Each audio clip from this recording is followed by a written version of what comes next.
they didn't see much with their 100mm refractors. That just kind of goes along with the biggest scope you have, go for it. And with that, I think it's time to go on to our finest NGCs corner, which we have some very fine NGCs today. We do. So one of the things about the finest NGC is not, some of them are as brighter than the Messiers, but there are some challenges in here as well. So, you know, please excuse the fact that some of these are going to be a little bit tricky, a little bit harder to see, but they're definitely worth pursuing. So I've got, basically we're going to try to do about 5 objects per session, per insider's guide. And that'll get us through the winter targets in the next 2 months, basically. The other thing is that, you know, let's just get into it here.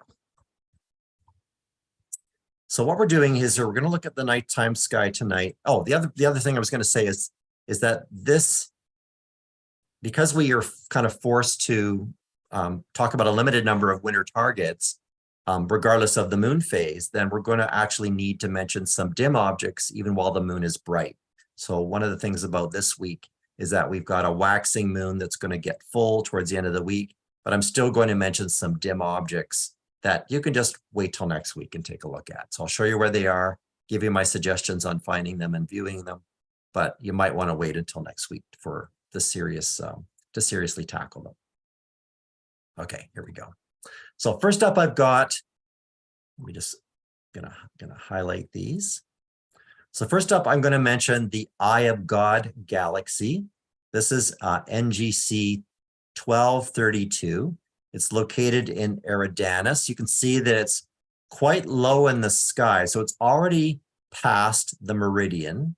We always want to look at objects that are fainter when they're highest in the sky. And at 8 p.m. tonight, it's already in the western half of the sky. But since the sky gets dark at about 6:30, you can actually look at this object, you know, right after dinner. As soon as dusk is done, maybe 6:45, 7 p.m., head out. That's when it'll be above the southern horizon.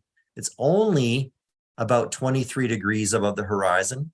For Montreal, it's going to vary. That's going to be a little bit higher, a little bit lower, depending on which city you are in the country. Let me just center this up and zoom in a little bit. So it's kind of an underappreciated gem. Here it is zoomed in. It's a really beautiful face-on spiral galaxy. It was discovered by William Herschel on October 20th, 1784. It's number 258 of his class 2 objects. This would be visible in binoculars and in any size of a telescope under a dark sky if it were a bit higher. So, you know, in Canada, maybe that's not ideal for us, but, you know, if you take your binoculars a little bit south, then you could probably see it in your binoculars from, you know, somewhere in the States. It actually resembles Messier 101. It's what I did to find it is I actually take my Telrad. So I'm just going to actually put on my Telrad here. So the Telrad has a 1/2 degree, 2 degree, and 4 degree rings. Don't worry about the green rings for a second. So the Telrad is this. And if you put the Telrad kind of the outer ring on the line connecting the star Angatenar and T3. These are all, by the way, these stars are all T Eridanus. You can see there's 9, 8, 6, 5, 4, 3, 2, 1. You can see these in binoculars very, very easily. So once you spot this crooked row of stars in binoculars, you want to find the 1, 2, 3, 3, and 4 star and put your finder with the T4 star just outside the bottom left edge. And that would be your field of view that you want to look for. Don't over magnify it. You know, what you can do is search at low power and then maybe use something like 65 power to zoom in. Here's the kind of the field. Oops, let me just pick this object and do this. Let's just do this. There we go. So that's viewing it around 65x, 64, 65x. You'll want to use averted vision on this target because it's a bit spread out and not as bright as some of the other targets that we look at.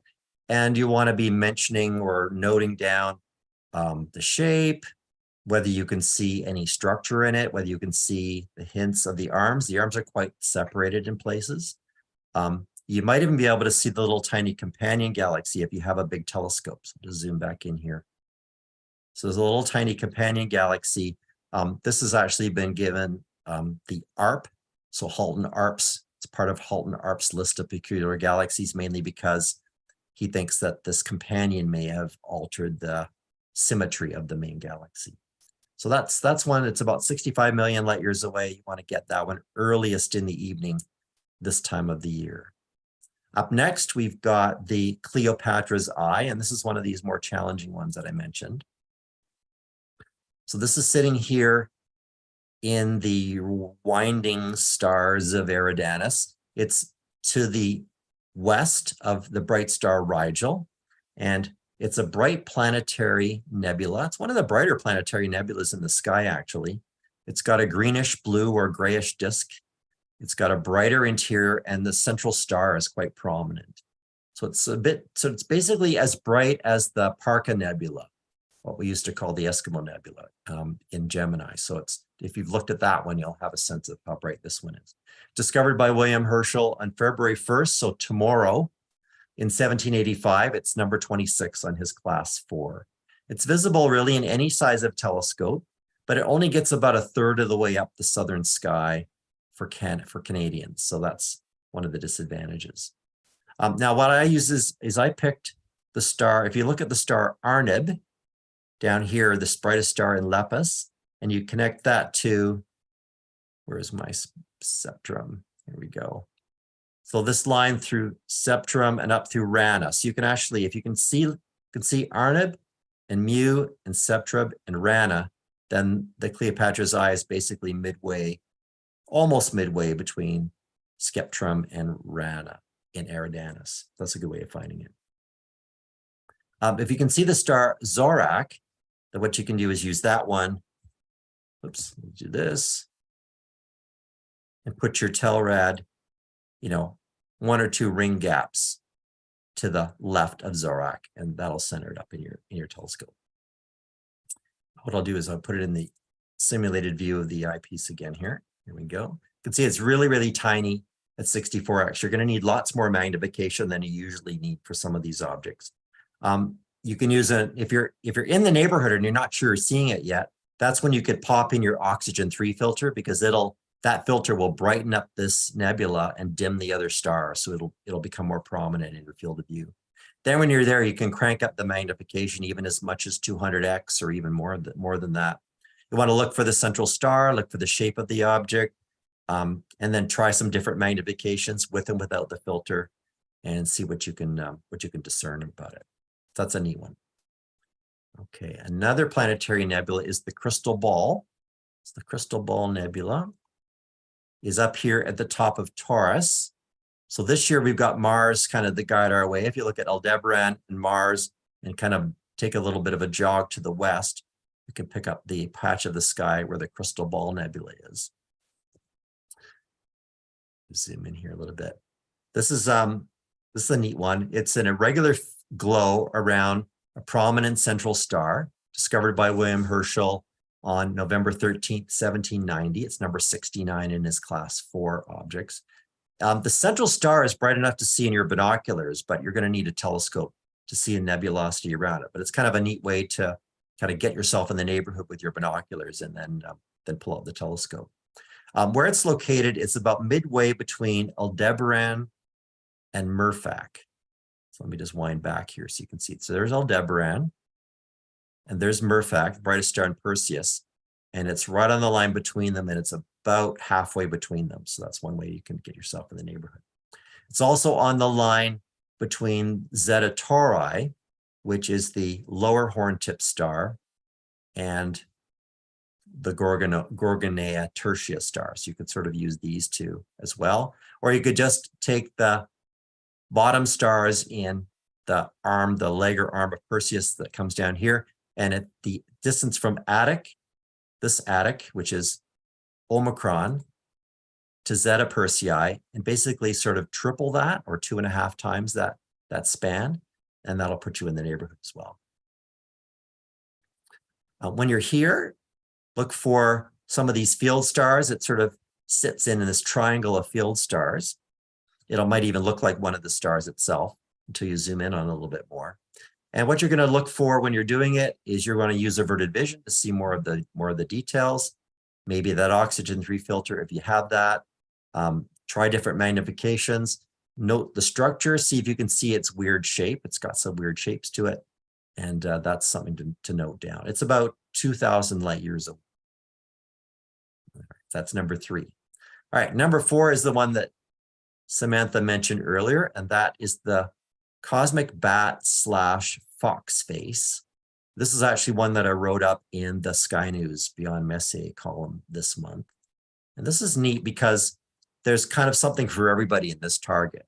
So you've got the brightest section here, but then you've got some faint extensions to it, various types of dark dust. So this would be a terrific imaging target, and make sure that when you're framing the image that you pick up the pieces of it to the west and to the south, so you can get this it's almost like a straight arm effect. So it's about 2 arc minutes in diameter of the small part, but it does get bigger. This is one of Sidney Vandenberg's reflection nebulae, number 33 in his list. Discovered by William Herschel, though, back in February 1st, 1786. It's number 32 on his class 5 targets. What you can do is use there's different ways of doing it. You can use, let's see, I put the Rigel and the bottom star of Orion's shield. So if you can see this little row of stars that make Orion's shield or lion's pelt, then this object would be about midway between the bottom star and Rigel. That's one way of doing it. Or what you could do is use your Telrad again, or your finder.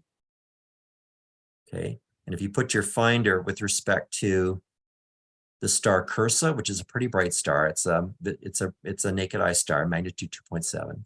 So you can put the outer ring of your Telrad there, and you'll be pretty much in the neighborhood of the cosmic bat fox face.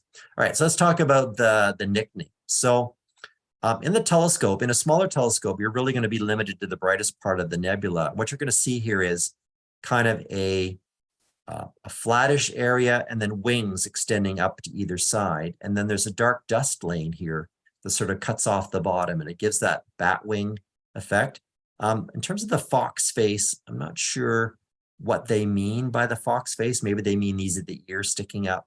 I'm not too sure, but that's what you're going to look for. In terms of the magnification, you don't want to over magnify this one because it's pretty large. So that's, again, this is looking with a 14 millimeter Plössl at 60 power. You could also probably start with the 30, the 25 or 26 millimeter Plössl at half that magnification. So use your averted vision. Filters aren't going to help very much because filters don't brighten up reflection nebula. So it's because they're reflecting starlight, and these filters are designed to diminish starlight at the expense of the emission. And these are more reflected starlight, so it doesn't help very much to use a filter, but you could try, you can experiment with it. But you do want to look for the various field stars. It's in an interesting, busy little field of stars, and see what shape you can detect of that. So that's kind of a neat one. That's about 1,600 light years away. And last up, we've got the Running Man Nebula in Orion's belt. So this sometimes gets a little bit less love than it should, just because it's sitting next to the terrific and fantastic M42, M43 complex, the Orion Nebula complex. But what we're looking at, so if you zoom back on the belt, when you're looking at Orion's belt in binoculars or even with the unaided eye, you generally see sort of 3 bright patches. The middle bright patch tends to be the Orion Nebula. If your eyes are good and you're using binoculars, you might see, say, 4 bright patches. So 1, 2, 3, 4. And the third one, or the second one from the top, is this sort of a combination of emission and reflection nebulosity called the Running Man Nebula. It's actually composed of several NGC objects sort of combined together. I've got mine dialed down, so they're not all showing up in this particular set of symbols. But so we're looking at discovered by William Herschel back in January 30th of 1786. It's number 30 of his class 5. The young stars that are within it are naked eye brightness. So you can see those, actually, as I said, just looking at the sword. The binoculars will show hints of the nebulosity in a dark sky, but really you want to grab your telescope and see if you can see the nebulosity around it. Because it's a mix of types of nebulosity, you can try your O3 or UHC filter, but I'm not optimistic that they're going to help very much in this case. It's more important to have a dark sky and maybe a bigger aperture telescope. Again, don't over magnify it, maybe 50 power.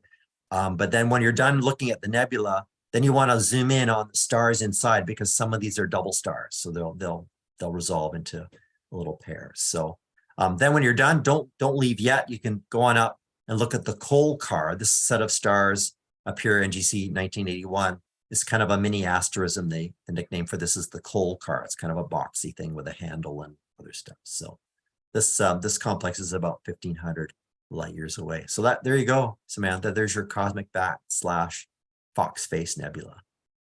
Thank you. There's some really good targets in here. And when we do these, just a reminder, as you're saying with the moon, we usually put them in 2-week chunks of when you can see them. So yeah, try them when they're out there. Does anybody have any questions about NGCs? We're just at 5 o'clock here. So lots basically of the only one about heated stuff to go outside with. Okay. Well, in terms of when to look at these, the only ones you're kind of in a hurry for would be the 2 in Eridanus. Otherwise, you've got kind of all the rest of the winter to see the other ones I mentioned. Okay, well, I don't see any questions. We are back on Valentine's Day. I think that's our next episode, is February 14th. So stay tuned. Any last things, Dad, before we just thank you right now? That's great. Yeah, good luck, everybody. Hopefully you can see the comet the next few nights and get some pictures and let us see them on social media. And we haven't quite decided on our next topic, but we're going to pick something fun, and we'll see you in 2 weeks. So keep looking out. Bye, everyone.